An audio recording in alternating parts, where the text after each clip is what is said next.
When America created the atomic bomb, national pride made the atomic symbol popular. Companies in the 1950s used the atomic symbol to market their products. If you were a kid in the 1950s and you ate all of your Kix cereal, you would find a radioactive atomic bomb ring at the bottom of the box. You may have played with an atomic ray gun or decorated your Christmas tree with an ornament emblazoned with an atom symbol. The Atomic Energy Lab was a popular toy that included a real piece of uranium. Look at the book in the center. The Wildcat Echo was the Las Vegas High School yearbook from 1953. Students in Las Vegas regularly witnessed atmospheric testing.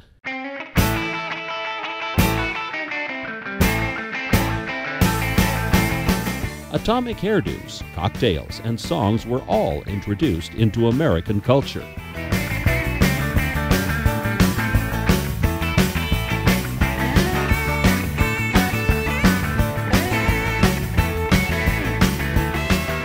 The 1950s was not just a time of novel atomic products, but it was also a time of fear.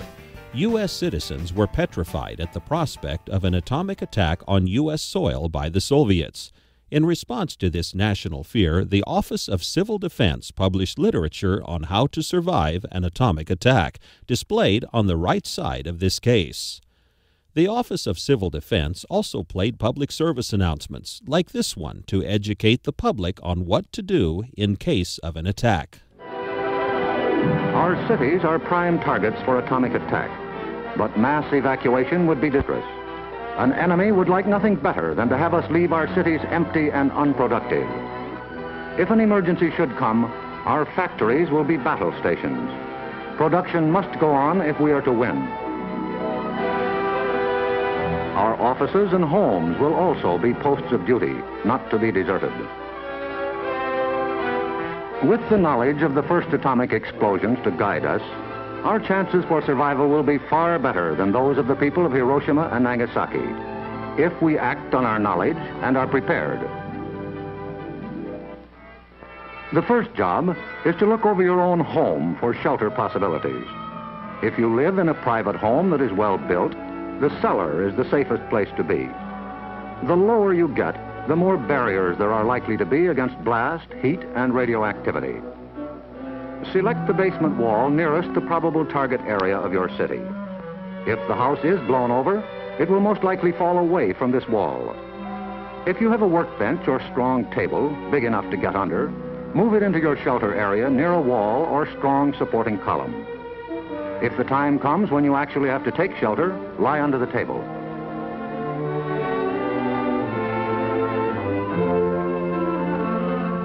If you live in a home that has no basement, choose a shelter area without windows on the ground floor. An interior hallway is probably best. In time of emergency, the shelter area should be cleared of mirrors and other objects that might cause injury. If you live in an apartment house, rules for taking shelter will be posted in your building.